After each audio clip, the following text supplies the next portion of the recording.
आपकी सैलरी 20,000 हो, 50,000 हो या फिर 1 लाख, अगर महीने के एंड में आपका बैंक बैलेंस हमेशा जीरो के आसपास होता है तो प्रॉब्लम सिर्फ आपकी इनकम नहीं है। क्योंकि कुछ लोग 25,000 कमा कर भी पैसा बचा लेते हैं और कुछ लोग 1 लाख कमा कर भी मंथ के एंड में सोचते हैं भाई पैसे कहाँ गए। और सबसे इंटरेस्टिंग बात, आपको पैसा बचाने के लिए अपनी लाइफ एंजॉय करना बंद करने की ज़रूरत नहीं। आपको चाय छोड़ने की ज़रूरत नहीं है, हर वीकेंड घर में बैठने की ज़रूरत नहीं है और ना ही हर चीज़ को महंगा है बोलकर इग्नोर करना है, बल्कि आपको बस पैसे के साथ अपना सिस्टम चेंज करना है। क्योंकि पैसा कमाना इम्पॉर्टेंट है लेकिन पैसा रोकना उससे भी ज़्यादा इम्पॉर्टेंट है। आज की वीडियो में मैं आपको कुछ ऐसे प्रैक्टिकल रूल्स बताऊंगा जिनके थ्रू आप अपनी एग्जिस्टिंग इनकम में से ही पैसा सेव करना स्टार्ट कर सकते हो। और वीडियो के एंड तक आपके पास एक सिंपल सिस्टम होगा जिससे सैलरी आने के बाद पैसा गायब नहीं होगा बल्कि धीरे धीरे ग्रो होना शुरू हो जाएगा। तो चलिए सबसे पहले समझते हैं आखिर हम चाह कर भी पैसा सेव क्यों नहीं कर पाते हैं। सबसे पहली मिस्टेक जो लोग करते हैं वो सेविंग स्टार्ट करने से पहले अपने एक्सपेंसेस को समझते ही नहीं। आपको कम से कम 30 दिन तक अपने हर एक्सपेंस को नोट करना है। 20 रुपये की चाय, 50 रुपये का स्नैक्स, 200 रुपये का फूड डिलीवरी, 500 रुपये की शॉपिंग, 300 रुपये का सब्सक्रिप्शन। छोटा एक्सपेंस इनसिग्निफिकेंट लगता है लेकिन प्रॉब्लम ये है कि छोटे छोटे एक्सपेंसेस बार बार होते हैं। एग्जाम्पल के लिए मान लो आप हर दिन एवरेज 150 रुपये अननेसेसरी चीज़ों पर स्पेंड करते हो। 150 × 30 इज इक्वल टू 4,500 रुपीज़, यानी एक साल में 54,000। अब 20 और 50 के एक्सपेंसेस सडनली इतने छोटे नहीं लग रहे हैं ना। इसीलिए पहला रूल है 30 दिन तक हर रुपए को ट्रैक करो। नोटबुक में, एक्सेल में, फ़ोन के नोट्स में बस 1 महीना ट्रैक करो और आपको खुद पता चल जाएगा कि प्रॉब्लम कहाँ है। बहुत लोगों का सेविंग फार्मूला होता है income minus expenses is equal to saving, और इसी वजह से सेविंग ज़ीरो हो जाती है क्योंकि एक्सपेंसेस कभी ख़त्म नहीं होते। आपके पास 30,000 आए तो 30,000 भी ख़त्म हो जाएंगे। 50,000 आए तो लाइफस्टाइल भी धीरे धीरे 50,000 वाली हो जाएंगी। Income minus saving is equal to spending money. Example के तौर पे आपकी इनकम 30,000 है, सैलरी आते ही 3,000 अलग अकाउंट में ट्रांसफ़र कर दो। अब आपके पास स्पेंडिंग के लिए सिर्फ 27,000 है। अगर 3,000 मुश्किल लग रहा है तो सिर्फ 1,000 से स्टार्ट करो। इम्पॉर्टेंट अमाउंट नहीं है बल्कि इम्पॉर्टेंट हैबिट है। पहले खुद को पे करो। ये वाली सिंपल ट्रिक बहुत ही पावरफुल है। अगर आपका सैलरी अकाउंट और सेविंग अकाउंट सेम है तो पैसा इजीली स्पेंड हो जाता है। इसीलिए एक सेपरेट सेविंग अकाउंट रखो। सैलरी आई, ऑटोमेटिक ट्रांसफ़र। एग्जाम्पल, सैलरी 30,000 है, सेविंग 3,000, इन्वेस्टमेंट या इमरजेंसी फंड 2,000, रिमेनिंग 25,000। अब जो 5,000 आपने पहले ही हटा दिए उन्हें मेंटली अवेलेबल मनी मत समझो, क्योंकि जो पैसा आंखों के सामने होता है उसे स्पेंड करना बहुत इजी होता है। अब एक सोल्यूशन इमेजिन करो। आप इंस्टाग्राम स्क्रॉल कर रहे हो, एक हेडफोन दिखा, प्राइस 2,999। आप सोचते हो यार ये ले लेना चाहिए और 5 मिनट बाद ऑर्डर प्लेस कर देते हो। अगले दिन सोचते हो एक्चुअली मुझे इसकी ज़रूरत थी भी। इसको रोकने के लिए एक सिंपल रूल यूज़ करो।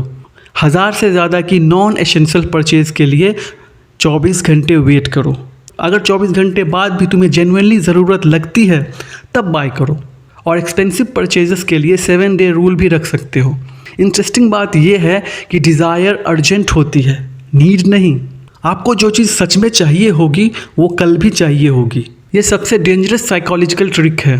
एक प्रोडक्ट 2,000 का था, अब 1,299 में मिल रहा है। आप सोचते हो 701 रुपये सेव हो गए। नहीं, अगर आपको वो प्रोडक्ट चाहिए ही नहीं था तो आपने 701 रुपये सेव नहीं किए बल्कि 1,299 रुपये स्पेंड किए। सेल तब सेविंग है जब आप वैसे भी वो चीज़ खरीदने वाले थे। सिर्फ डिस्काउंट देखकर शॉपिंग करना सेविंग नहीं बल्कि स्पेंडिंग है। सेविंग का मतलब सिर्फ छोटी छोटी चीज़ों को कट करना नहीं है। कभी कभी सबसे बड़ा डिफरेंस फिक्स्ड एक्सपेंसेस से आता है।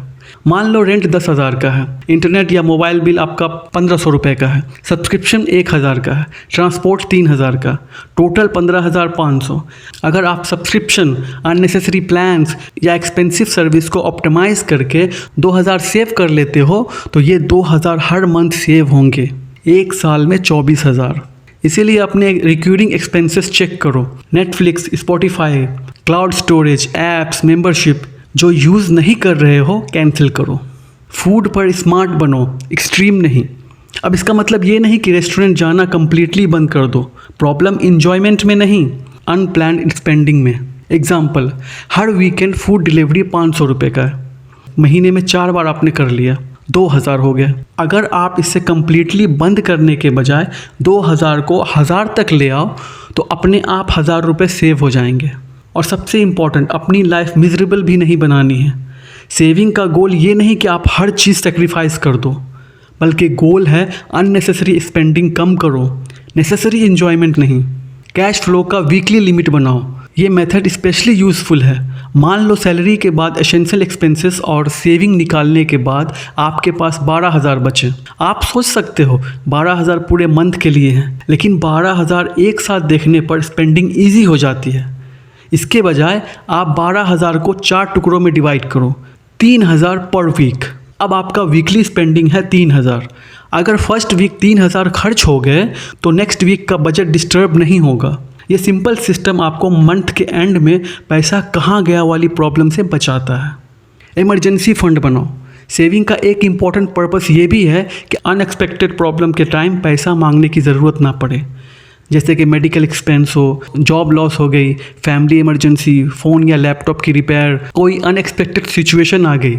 इसीलिए ग्रेजुअली इमरजेंसी फ़ंड बिल्ड करो। स्टार्टिंग गोल 10,000 से रखो, उसके बाद धीरे धीरे उसे 25,000 तक ले जाओ। फिर ग्रेजुअली अपने एसेंशियल मंथली एक्सपेंसेस का अराउंड 3 से 6 महीने का बफर बनाने का टारगेट रख सकते हो। ये पैसा वेकेशन के लिए नहीं है, ना ही शॉपिंग के लिए है, ये इमरजेंसी के लिए है। और जब इमरजेंसी आती है तब ये फंड सिर्फ पैसा नहीं देता, ये मेंटल पीस देता है। हर इनकम इंक्रीज़ के साथ लाइफस्टाइल मत बढ़ाओ। मान लो पहले आप 25,000 कमा रहे थे, फिर सैलरी बढ़कर 35 हो गई। बहुत लोग क्या करते हैं, नया फ़ोन ले लेते हैं, बेटर रेस्टोरेंट में चले जाते हैं, ज़्यादा शॉपिंग करते हैं और सब्सक्रिप्शन ले लेते हैं, और कुछ मंथ बाद 35 भी कम पड़ने लगते हैं। इसको लाइफस्टाइल इन्फ्लेशन कहते हैं। इसका बेटर अप्रोच ये है कि सैलरी 10,000 बढ़ी है तो मान लो 3,000 लाइफस्टाइल इम्प्रूव करो और 7,000 सेविंग या इन्वेस्टमेंट की तरफ डाइवर्ट करो। इनकम बढ़ने का मतलब ये नहीं कि स्पेंडिंग भी सेम स्पीड से बढ़े। इनकम बढ़ने का असली फ़ायदा तब है जब नेट वर्थ बढ़े। नो स्पेंड डे ट्राई करके देखो। महीने में कुछ दिन ऐसे रखो जहां आप अननेसेसरी स्पेंडिंग नहीं करेंगे। No food delivery, no online shopping, no unnecessary cab, no random purchases. सिर्फ जो जेन्युइनली नेसेसरीज़ हैं वही खरीदें। एग्जाम्पल, महीने में 4 नो एक्सपेंड डेज रखें। अगर हर दिन नॉर्मली 300 से 500 एक्स्ट्रा स्पेंड हो जाता है तो 1200 से 2000 तक का डिफरेंस आ सकता है। लेकिन इसका बिगर बेनिफिट पैसा नहीं, अवेयरनेस है। आपको रियलाइज़ होता है कि कितनी परचेजेस एक्चुअली हैबिट्स की वजह से होती हैं।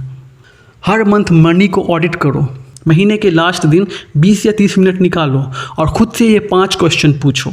मैंने कितना कमाया, मैंने कितना सेव किया, सबसे ज़्यादा पैसे किस कैटेगरी में गया, कौन सा एक्सपेंस अननेसेसरी था, अगले मंथ में क्या इम्प्रूव करूँगा।